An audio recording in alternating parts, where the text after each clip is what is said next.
basic reserve force. It's not just land-based forces. So we are also trying to develop our reservists who will be able to operate in the sea. Pilipinas planong magpadala ng Naval Reservice sa West Philippine Sea.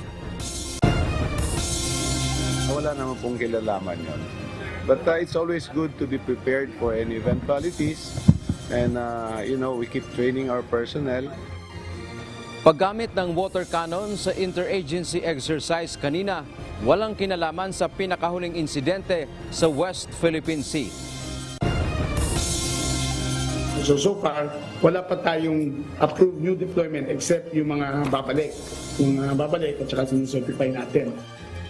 Deployment ng mga bagong Filipino workers sa Libya, hindi pa rin pinapayagan.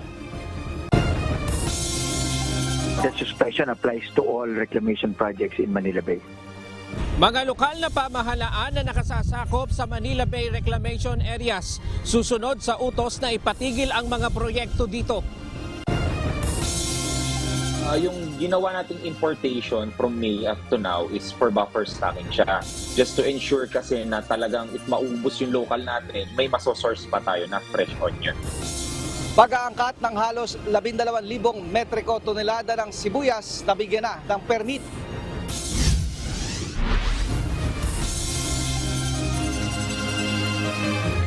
Magandang hapon Pilipinas at sa buong mundo. Una sa ating mga balita.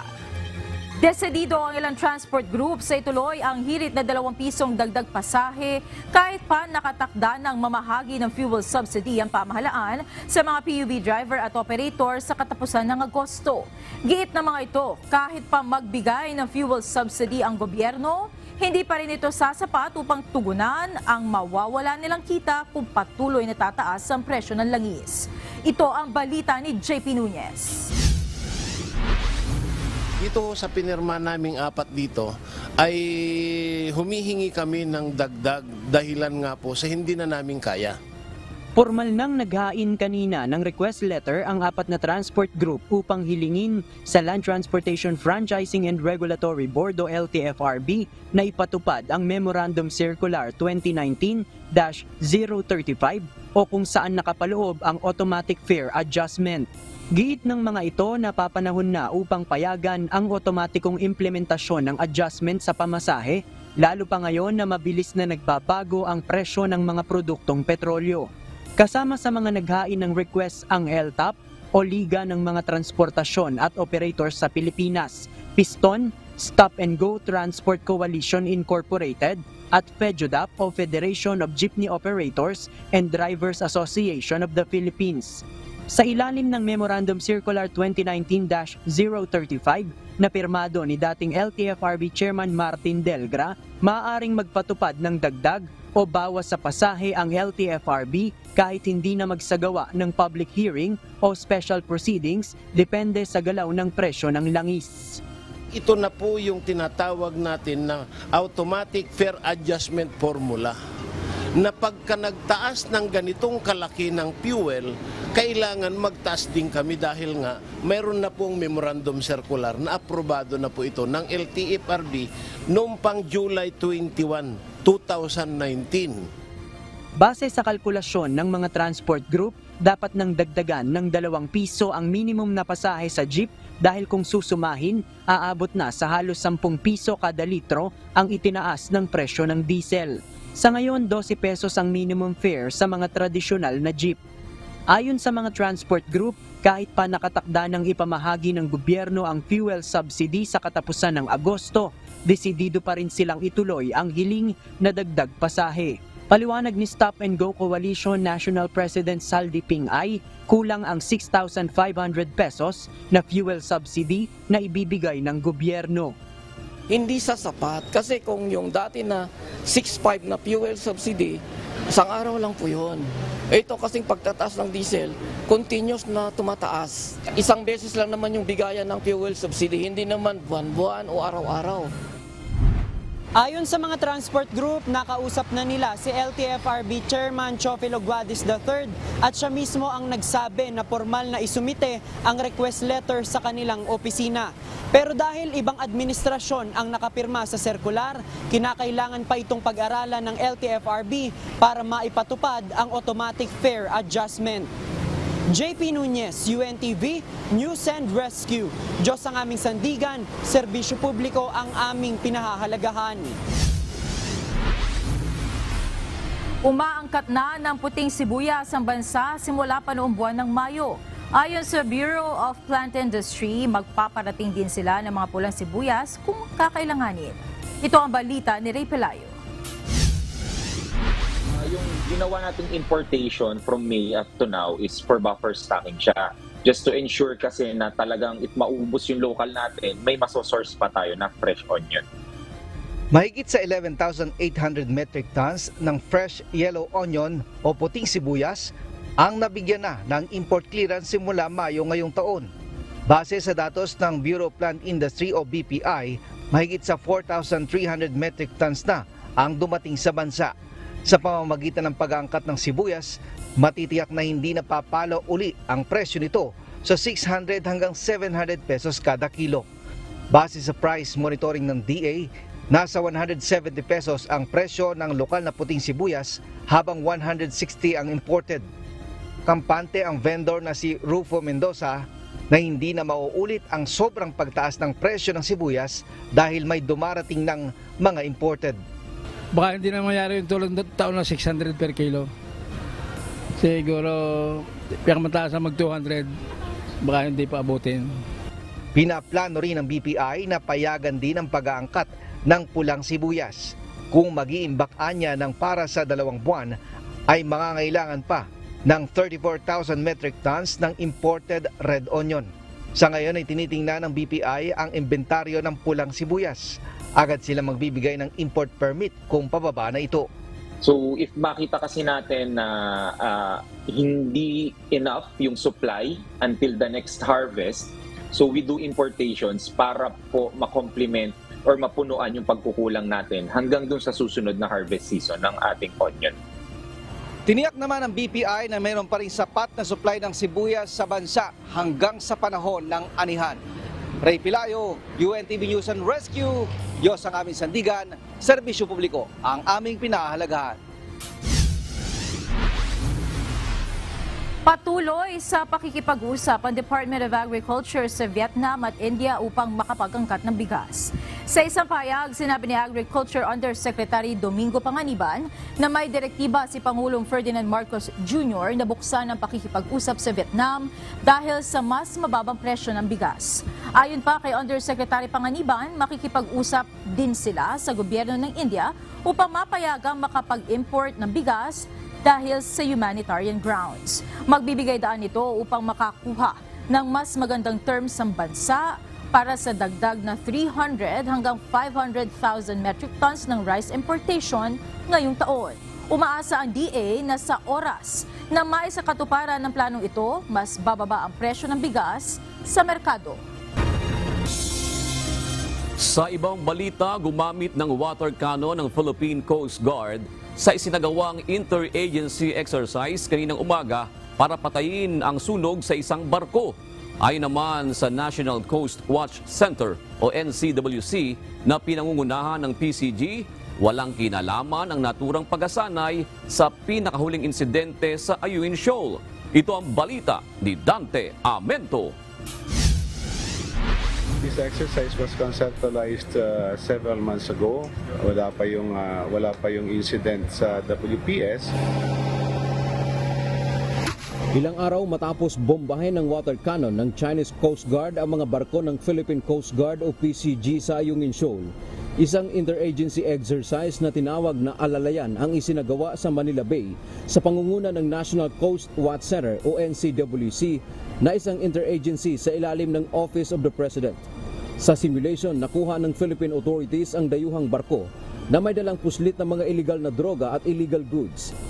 Patapos na yung joint exercise, no? At isa sa mga scenario kanina ay nagkaroon ng sunog, no, sa barko at gumamit ng water cannon ang Philippine Coast Guard para mapatay yung apoy.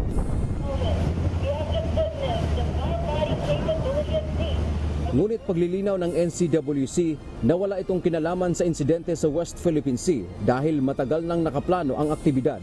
Wala naman pong kinalaman yon. But it's always good to be prepared for any eventualities and we keep training our personnel.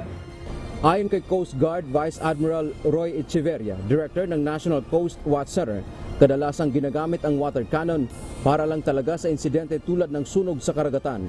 Sa exercise, gumamit din ang PCG ng iba't ibang assets gaya ng BRP Melchora Aquino, BRP Malapascua, chopper at iba pa. Gayon din may mga gamit ng Philippine National Police Maritime Group, Philippine Navy at Bureau of Quarantine. Subalit iginiit ni Vice Admiral Echeverria na hindi show of force ang ginawang alalayan exercise. Layon lang nito na ipakita ang kakayahan ng pinagsama-samang mga ahensya ng pamahalaan para malaman at mapigilan ang anumang banta sa karagatan at sa loob ng area of responsibility ng bansa katuwang ang European Union. Nasubukan din ang pagkakaroon ng maayos na komunikasyon sa pagresponde sa mga insidente. No, this is not a show of course. This is just an exercise to test our interoperability among the different support agencies of the National Coast Watch Center, and also because the EU actually provided us with a secured common information sharing platform. From what I've seen, it did run all very smoothly. I mean, it seemed that the agencies were really playing well together. They moved together. They were communicating well. So I think the exercise went quite well. Dante Amento, UNTV, News and Rescue. Diyos ang aming sandigan, serbisyo publiko ang aming pinahahalagahan. Magpapadala na rin ng sariling maritime militia ang Pilipinas para magbantay sa West Philippine Sea. Ngunit sa kabila ng tensyon dahil sa pambobomba ng water cannon ng Chinese Coast Guard sa mga sasakyang pandagat ng bansa, iiwasan pa rin ng sandatahang lakas ng bansa na magkaroon ng digmaan. Ito ang balita ni Alan Manansala. When we say reserve force, it's not just land-based forces. So we are also trying to develop our reservists who will be able to operate in the sea. Bilang pantapat sa dumaraming presensya ng Chinese Maritime Militia sa West Philippine Sea, plano ng national government na magpadala na rin ng naval reservists sa lugar. Ayon kay Armed Forces of the Philippines Chief of Staff General Romeo Browner Jr., sa ngayon ay nasa initial stage na ang nasabing plano. Yun nga yung gusto nga natin, yung mga fisher folks natin ay gawin din natin mga reservists at tuturuan natin sila kung paano sila makakatulong sa pagdepensa ng ating bansa. Gayunman, nangangailangan pa ang pondo upang makabili ng mga bagong sasakyang pangdagat na gagamitin ng Naval Reservists. Sa pagbisita ng AFP Chief kahapon sa headquarters ng Westcom sa Palawan, inihayag ng ilang mga sundalo doon na mayroong nasa 400 foreign vessels ang nakahimpil sa loob ng exclusive economic zone ng bansa. At 85% ng mga ito ay pawang mga Chinese vessel. Ipinaliwanag naman ni General Bronner noong 2004, pumirma ang Pilipinas ng isang Memorandum of Understanding o MOU para sa defense cooperation kasama ang China na nagpapahintulot sa Maynila na magpadala ng mga opisyal upang mag-aral sa mga eskwelahan ng militar sa Beijing.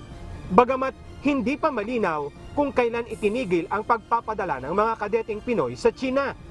Indeed, tama yung sinabi ni Admiral Carlos that we are learning from all of them. Hindi lang tayo nagpapadala sa China, halos lahat ng mga bansa dito sa ASEAN and even our partner nations, including our ally. No? Lahat ito, pinapadalhan natin ng mga estudyante natin.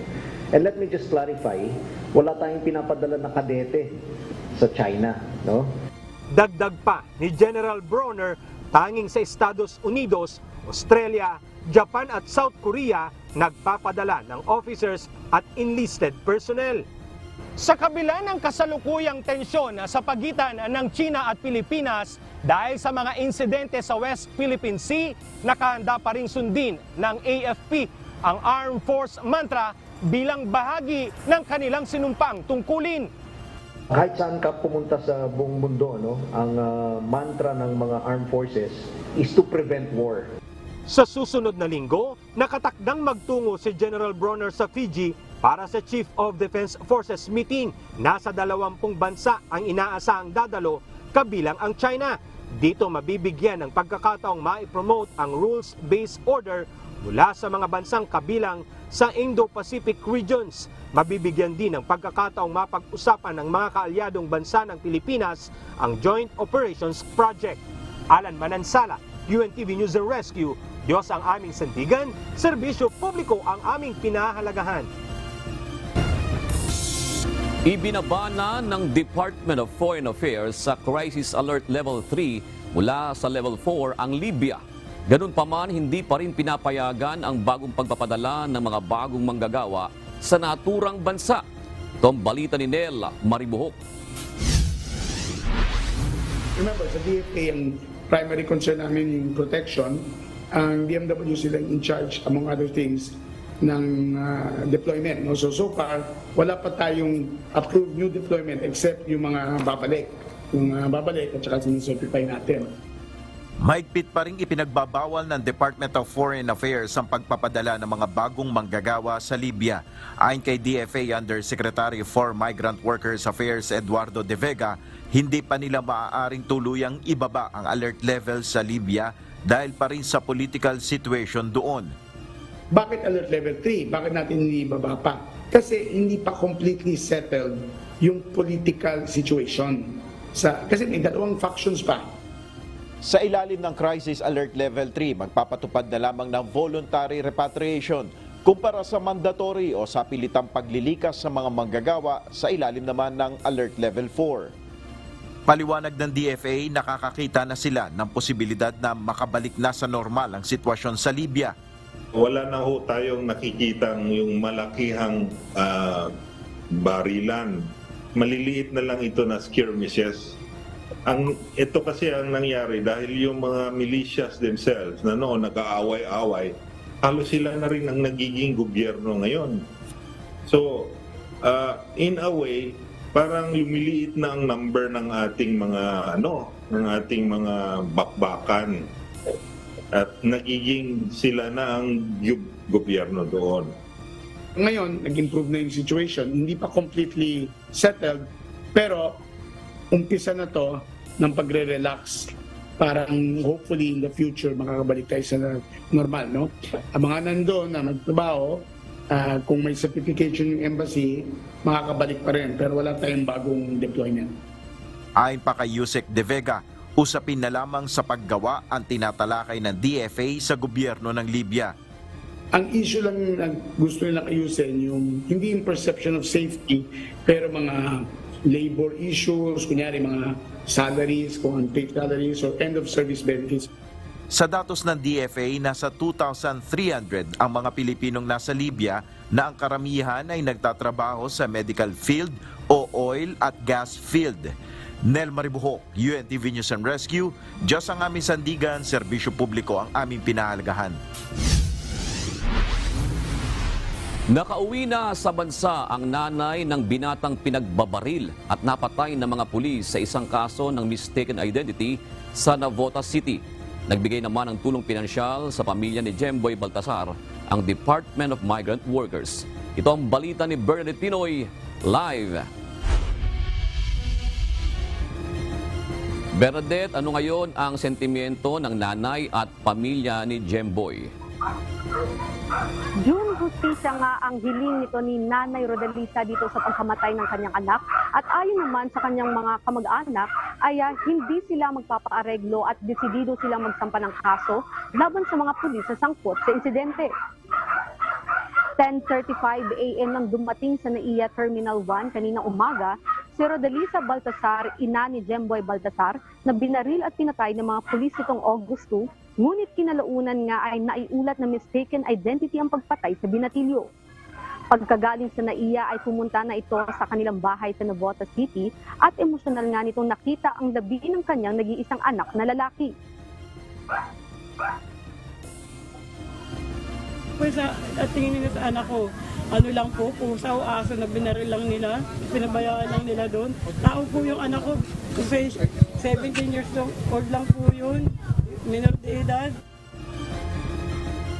February 2021 nang umalis para mangibang bansa si Nanay Rodalisa patungong bansang Qatar. Matapos ang 9 na buwan ay hinuli at ikinulong si Rodalisa dahil sa kasong absconding dahil umalis ito sa kanyang employer. At matapos din itong makalaya at nagsimula na nga itong magtago-tago habang naghahanap ng trabaho hanggang nalaman ng Department of Migrant Workers o DMW ang sitwasyon ni Rodalisa at sinulungan nga itong makauwi. Siya po ay documented naman at meron siyang ahensya na nagpadala sa kanya sa bansang Qatar at may mga bagay-bagay na iimbestigahan kami pagdating po sa issue na yun. Ayon sa DMW at Overseas Workers Welfare Association o OWA, tuloy-tuloy ang pagbibigay nila ng tulong pinansyal bukod sa 100,000 financial assistance, pag-akong sa repatriation ni Roda at ang funeral and burial expenses ng mga labi ni Jemboy. Tutulong tayo sa kinabukasan ng kanilang anak. And then siya mismo ay dahil nauwi na siya, kinakailangan din ng trabaho. So tutulungan din namin siya sa larangan na yun. Samantala, ngayong araw lang din ay nirelieve sa pwesto ng Northern Police District ang lahat ng personnel sa Navotas CPS Substation 4 maliban sa mga may administrative functions upang mapanatili ang kaayusan at tiwala ng publiko na siyang layon ng organisasyon. June, ang Commission on Human Rights o CHR ay naglabas din ng pagkabahala dito nga sa pagkamatay ni Jemboy Baltasar at ayon sa ahensya ay maglalabas sila at magsasagawa sila ng independent investigation patungkol sa insidente. At yan na muna ang latest mula dito sa Navotas City. Ibalik sa iyo, June. Maraming salamat, Bernadette Tinoy.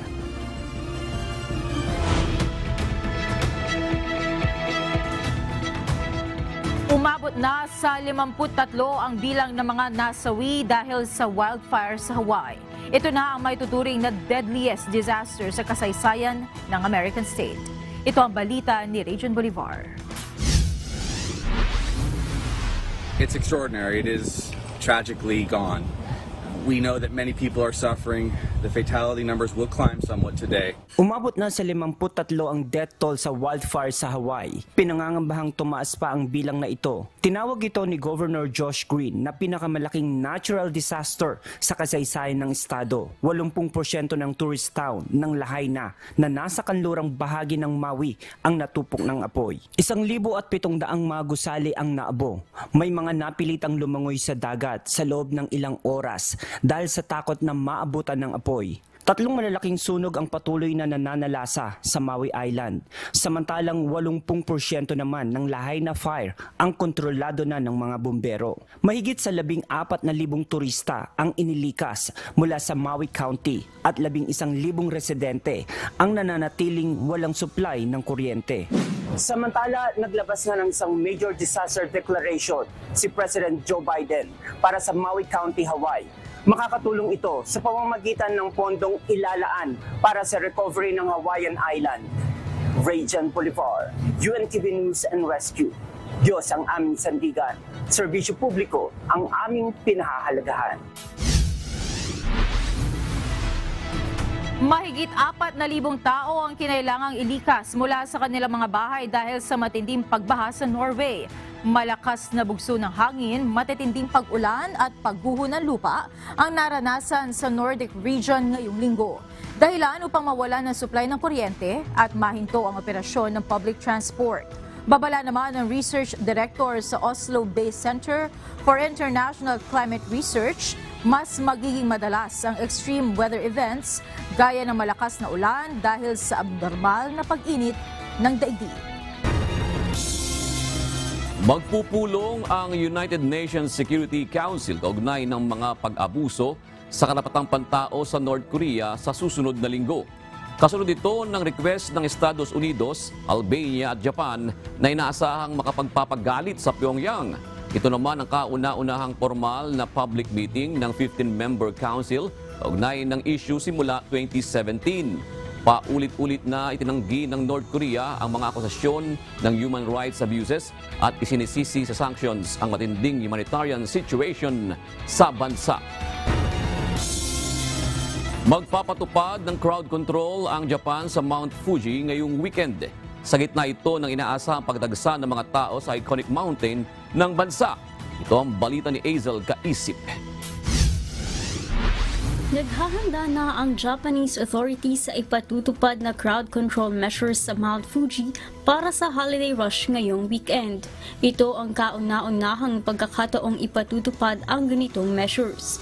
Bukas ang pamosong snow-capped volcano para sa mga climber mula buwan ng Hulyo hanggang Setyembre. Bunsod nito inaasahan ang pagdagsa ng daang libong trekkers sa pagbabalik ng foreign tourists kasunod ng pagluluwag ng pandemic restrictions. Fully booked na ang mga bus, tren at hotel sa mga nakalipas pang linggo. Bukod dito, posible ring mas malaki ang bilang ng crowd na aakyat sa 3,776-meter active volcano dahil sa 10th anniversary ng designation nito bilang isang UNESCO World Heritage Site. Layo naman ng crowd control na i-guide ang hikers sa trails. Nakaalerto rin ang mga tauhan ng pulisya at tutulong sa pagtukoy kung masyadong crowded ang trails na nakapagpapatindi sa banta ng pagbagsak ng mga bato at pagkapatid ng mga hiker. Noong Hulyo, mayroong 65,000 hikers sa Mount Fuji na tinatayang 17% na mas mataas sa 2019 pre-pandemic level batay sa opisyal na datos. Azel Kaisip, UNTV News and Rescue. Diyos ang aming sandigan, serbisyo publiko ang aming pinahahalagahan.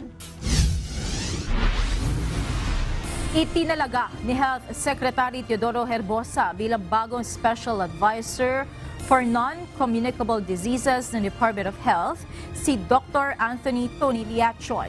Ayon kay Secretary Herbosa, ang pagkakalagay kay Dr. Liachon ay makatutulong sa mga Pilipino dahil sa kaalaman at kasanayan nito sa larangan ng medisina. Si Liachon ay isang internist at cardiologist na kasalukuyang nagseserbisyo sa Manila Doctors Hospital. Walang maidudulot na mabuti ang pagkakaroon ng unhealthy lifestyle, lalo na sa mga may psoriasis dahil maaari itong makadagdag ng komplikasyon sa katawan. Ito ang balita ni Kichi Cipriano.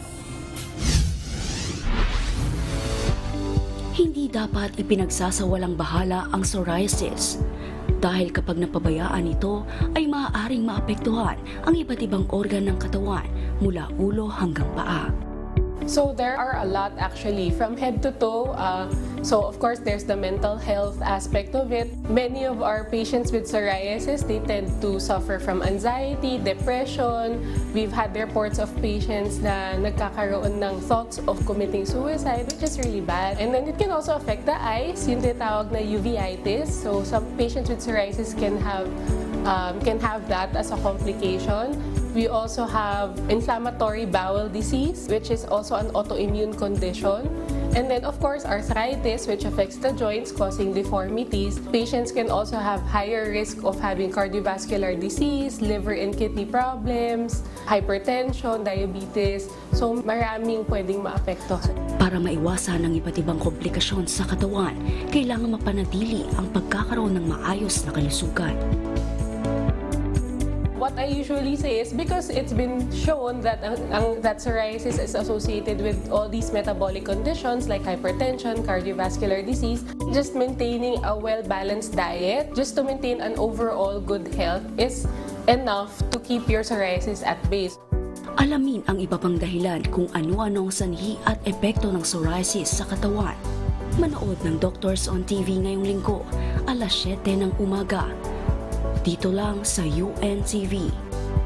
Kichi Cipriano, UNTV News and Rescue. Diyos ang aming sandigan, serbisyo publiko ang aming pinahahalagahan.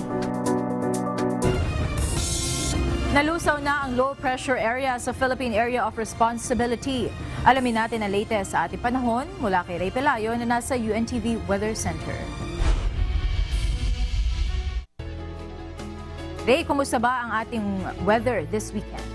Magandang gabi, Monica, sa ating mga kasambahay. Iiral pa rin yung tinatawag natin na habagat o southwest monsoon kung makaka-apekto sa malaking bahagi ng ating bansa. Gaya nabanggit, no, nalusaw na nga yung low pressure area dyan sa may silangan ng Borongan City. Pero sa ngayon ay malakas pa rin itong habagat at nakaka-apekto sa malaking bahagi ng Mindanao, yung Visayas area at maging yung mga lalawigan sa Bicol, particular sa Masbate, Sorsogon, yung Albay at maging yung area ng Catanduanes.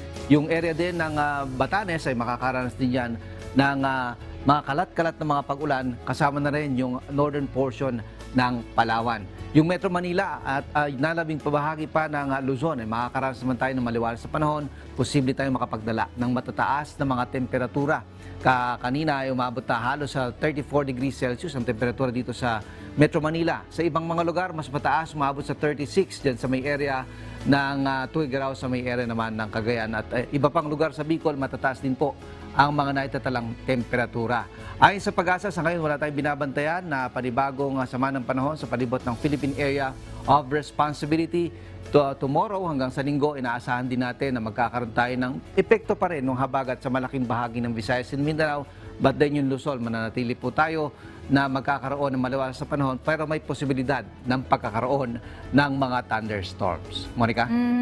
Marami pala sa ating mga kasambahay, no, Ray, na magbabakasyon sa Luzon area na okay na yung magiging experience. Pero Ray, if I remember correctly, tinanong kita noong start of the month na parang ilan ba inaasahan natin bagyo this August? Parang nasa 2 more or less, ganun pa rin ba ang inaasahan natin at this point? Yes, Monica, na 2 to 3 tropical cyclones actually yung projection ng Pag-asa na posibleng pumasok o mabuo na bagyo sa Philippine Area of Responsibility. But then yung direction pa rin yan ay dahil sa umiiral yung habagat natin, maaaring lumihis dyan sa may dulong Hilagang Luzon o kaya naman ay sa mismong Northern Luzon. Doon dumaan yung pinakasentro o mata noong mabubuong mga bagyo, Monica. Alright. Maraming salamat. Ray Pelayo, live na nag-uulat mula sa UNTV Weather Center. Wala nang makikitang gumagawa sa mga reclamation area sa Manila Bay kasunod ng ibinabang suspension order ng Philippine Reclamation Authority. Ayon sa ilang lokal na pamahalaan, susunod sila sa direktiba ng Pangulo na itigil ang reclamation projects. Posible namang matagalan ang gagawing review sa nasabing mga proyekto. Ito ang balita ni Ryan Lacanlale. As soon as they receive that, we expect them to stop na. Kasi for compliance po yung magiging letter ng PRA. Ipinadala na ng Philippine Reclamation Authority ang formal suspension letter sa mga lokal na pamahalaan na mayroong joint venture project sa reclamation sa Manila Bay. Bagamat Lunes pa binanggit ni Pangulong Ferdinand Marcos Jr. ang pansamantalang suspension sa reklamasyon, kahapon lang daw natanggap ng PRA ang order. The suspension applies to all reclamation projects in Manila Bay. Ang pamahalaan ng lungsod ng Maynila, sinabi sa isang opisyal na pahayag na natanggap na nila ang impormasyon mula sa PRA, kaya't nag-utos na sila na suspendihin ang lahat ng reclamation activities sa Maynila. Nirirespeto daw nila ang desisyon ng presidente. Sa isang mensahe ni Bacoor City Mayor Strike Revilla, sinabi nitong susunod sila sa direktiba ng presidente. Hiningan din ng news team ng pahayag ang lokal na pamahalaan ng Navotas City at Pasay City. Subalit wala pa silang tugon sa issue. Sa aming pag-iikot sa Manila Bay, wala na kaming nakitang nagpapatuloy sa pagtatambak. Ayon sa PRA, aabot ng hanggang 6,000 hektarya sa kabuuan ang lawak na sasakupin ng reclamation project sa Manila Bay. Karamihan sa mga ito ay tatayuan ng hotel, condominium, recreational area at mga parke. Muling pag-aaralan ng mga compliance sa ECC, area clearance at iba pang law rules and regulation ng mga proyekto bago payagang makapagpatuloy ang reclamation project, pero matagal daw ang pagsasagawa ng cumulative impact assessment. Baka yun po yung matagalan, so everything would be dependent on that before the DNR and or PRA can lift the suspension or comply with the suspension order of the President. Ipinatigil ang reclamation project ng Pangulo dahil umano marami silang nakitang problema at kailangang pag-aralan sa lahat ng mga proyekto.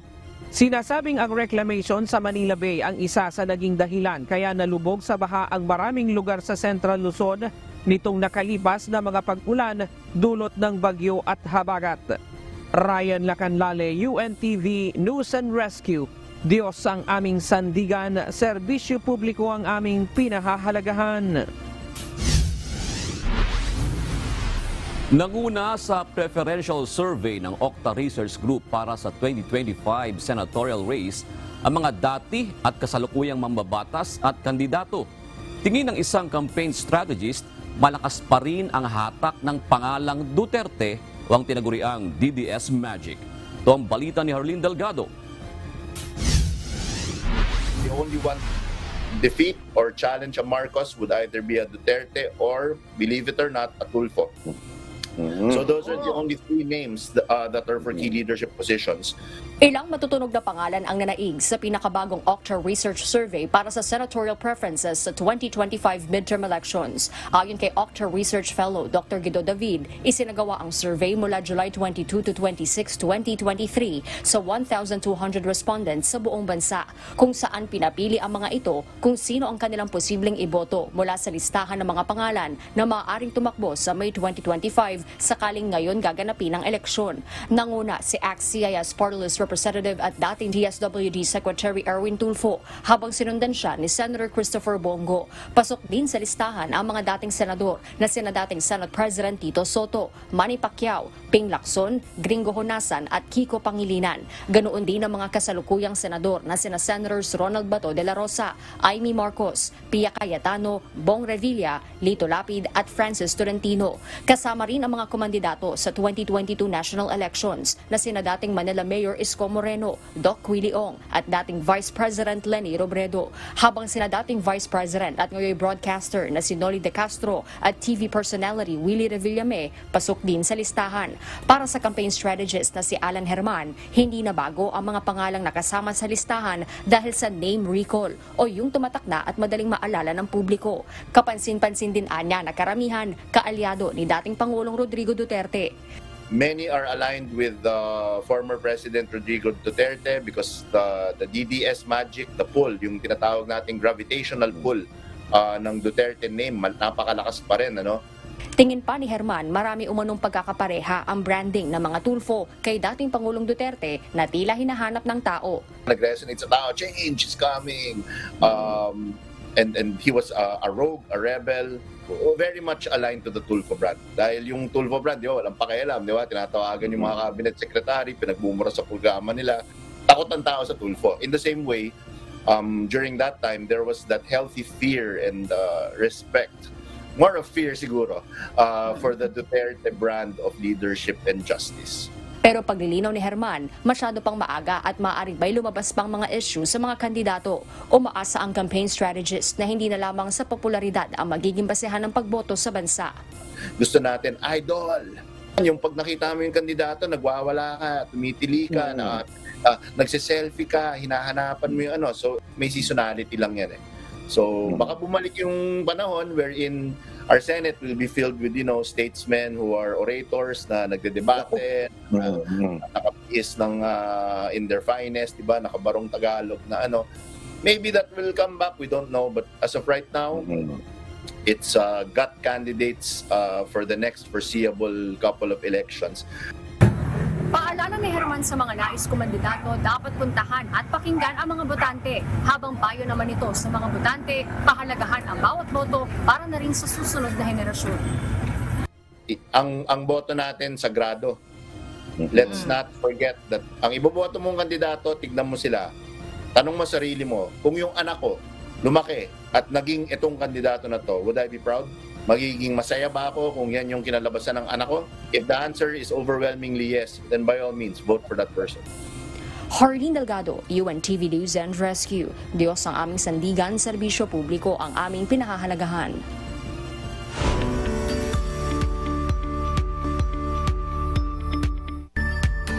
Kilalanin natin ang isang lady rider at vlogger sa kanyang life-changing story.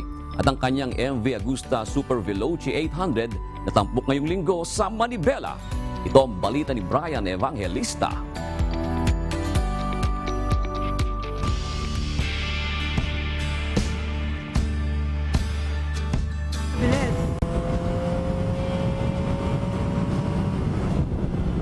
Diba?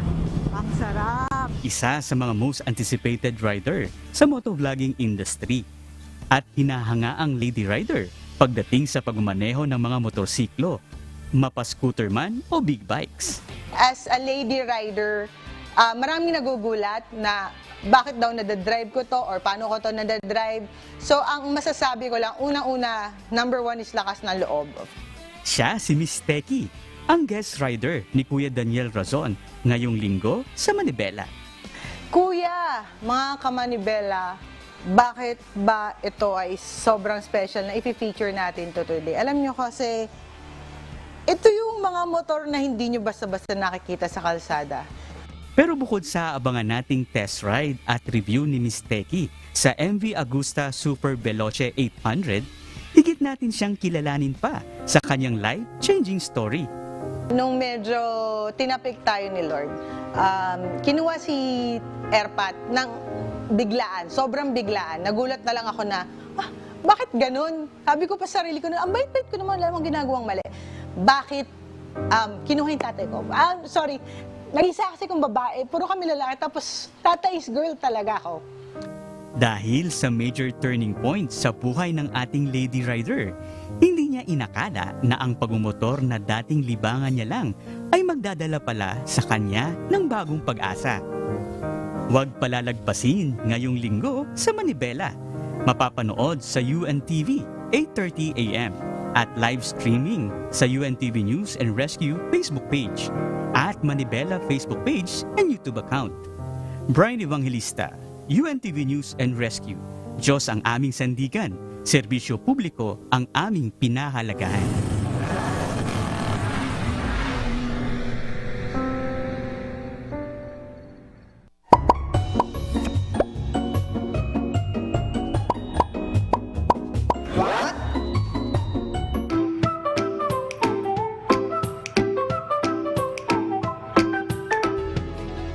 Okay, dagdag kaalaman po, baka naman tanong nyo rin to, no? Kung ang sabon po ginagamit nating panglinis ng ating katawan at kamay, nadudumihan rin po kaya ang sabon? Sabon nga yun, di ba? Nanyo po, ang sagot po ay oo. Ang sabon nadudumihan din kahit ito ay gamit natin na panglinis. Pero kung ang sabon ay makontaminate, nililinis at pinapatay nito ang kontaminasyon, gaya kung paanong nililinis po natin ang ating katawan. Pero ang mismong sabon, hindi niya kayang linisin ang kanyang sarili. Kaya, kung ang sabon ay madumihan o mahulog sa lupa, mas maganda na linisin pa rin ito. Sa isa rin ginawang pag-aaral, alam nyo ba, naglagay po ng E. coli bacteria sa sabon at inatasan ng ilang individual na maghugas ng kanilang kamay. Nadiskubre na wala ng E. coli bacteria na nalipat sa kamay ng tao. Ibig sabihin, effective po ang sabon laban sa mga bakterya. Alam ba ninyo na kung ikaw ay maghuhugas ng kamay sa loob ng 15 seconds, 90% ng mga bakterya ang mawawala. At kung mas mahaba pa sa 15 seconds, abay 99% ng mga bakterya pwedeng mawala sa ating mga kamay. Stay healthy po mga kasambahay. Sana may natutuhan kayo at laging tatandaan, mapalad ang tao na nakakasumpong ng karunungan at ang tao na nagtatamo ng kaunawaan.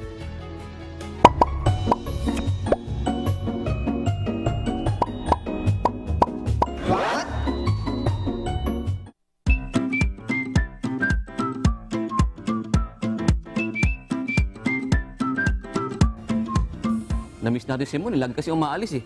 Pagka nag-ano siya, nagwawat eh. Mon, paramdam ka naman. Andito lang ako, John. Monica, nito sa tabi-tabi. Pero alam mo ba na yung sabon may langis? Ano yan, John? Na ang ingredient din ng sabon ay langis? Oo. Totoo yan, John. Kasi, ang pinapatay ng sabon yung mga bakterya na meron ding property ng langis. Kaya, yung sabon, napaka-effective nung panahon ng may COVID-19 tayo. Dahil itong sabon, yung property niya na yan, kapag napunta sa bakterya, Abay, alam mo nangyayari pala. Talagang nagdi-dismantle yung bacteria kapag nalagyan ng sabon. Kaya very effective. Yan. Ugaliin natin palagi mag-sabon ng kamay. Lalo na kapag tayo may nahawakan na madumi o ano man mga bagay. Ano naman ang sabon sa face mo? Parang kumikinis ka eh. Mukhang filter yata ito. Filter ba yan? Baka ilaw. Ay, may tanong dun. Makinis naman talaga si Mon. Oh. Yung 1% daw na hindi napatay ng sabon, paano daw yun? 1% na hindi napatay ng sabon? Eh, paano nga Alam ba? mo, Jun, ang palasak na sagot dyan, talagang nagtitira tayo ng 1%. Para yung 1% bacteria na yan, siya ang magsasabi dun sa mga ibang bacteria na wag nang bumalik dahil napatay na siya. Ginalingan eh, no? Nailusot pa niya yan. Galingan talaga ni Mon eh. Hige, Mon. Pero masama rin din kasi daw yung sobrang linis, hindi ba sinasabi nila? Kasi kailangan, hindi man masama, pero minsan mas at risk ka sa maraming sakit kapag hindi ka masyadong na-expose sa mga, sa madumi. Oo nga, no? Sabi nga rin, mga taong, di ba, yung mga taong grasa daw, hindi nagkakasakit. Pero totoo yun. Kaya yung mga sobrang linis minsan, yun lang yung rest nila, malagay lang sila sa konting dumi, nagkakasakit sila agad. Eh, iba naman daw po yung nagmamalinis. Iba naman yun. Oo. Mahirap. Walang sabon ang kayang maglinis dyan. Si Monica. Banat ni Monica, di ba? Walang sabon ang kayang luminis sa mga nagmamalinis. Napabayan, Mon? Teka lang, Mon pareho to. Nakakalito. Sinong Mon? Si Mon Hoxon. Oo, okay. Oo. Tokayo mo naman yung... Ano naman yan, maganda naman siya kasi iba naman ako eh. Agad si Mon. Beno. Salamat, Mon Hoxon, na yan, live sa atin nagwawat yan. Happy weekend sa iyo, Mon. Happy weekend sa inyong dalawa. Ito naman po yung ating mga userong Pinoy sa kanilang mga komentaryo hinggil sa binatang napatay ng pulis. Si Linda Tabas po, sabi niya, dapat nagbibigay ng warning shot ang mga pulis, huwag agad-agad binabaril ang sino mang sospek. Nagagaya na sila sa mga ibang Amerikanong pulis. Oo nga naman. Bakit ba ganun ang nangyari? At saka, paano ba ang protocol usually sa ganyan? Di ba kahit na sabihin na natin na naghahabol ka doon sa suspect, hindi ba dapat parang i-disable mo lang yung suspect?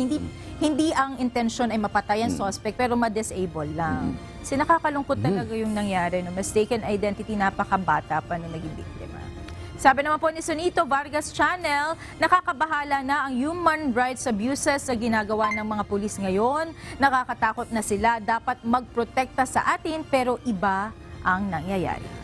Nakakalungkot naman. Mag-shoutout na tayo, Monica. Pero parang nalungkot ako dun eh. Pero malungkot naman talaga yung nangyari. Kasi nakita mo yung nanay, di ba? Parang may problema rin pala siya sa abroad nung nakalipas. Tapos nalaman ng yung migrant workers natin, di ba? Correct. Tsaka yung the next time na nakita na niya yung anak niya, nasa loob na ng kabaang, you can just imagine yung naramdaman nung nag-iisang anak pa. Napakasakit talaga. Oo, yan. Condolences po sa pamilya. Okay, ito po yung ating mga kauserang Pinoy na hindi nagsasawa sa atin. Si Welvin Hadia, si Marisa Floralde at si Placida Rizan.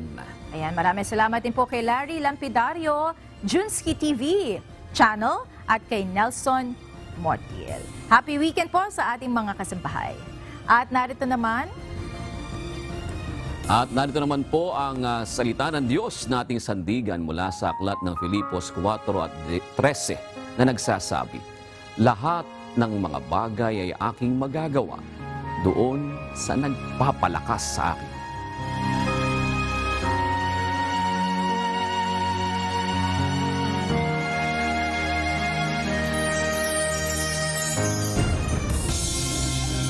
At yan ang naging kabuuan ng ating balitaan ngayong gabi. Aming inilahad ng buong katapatan kung paano namin nasaksihan.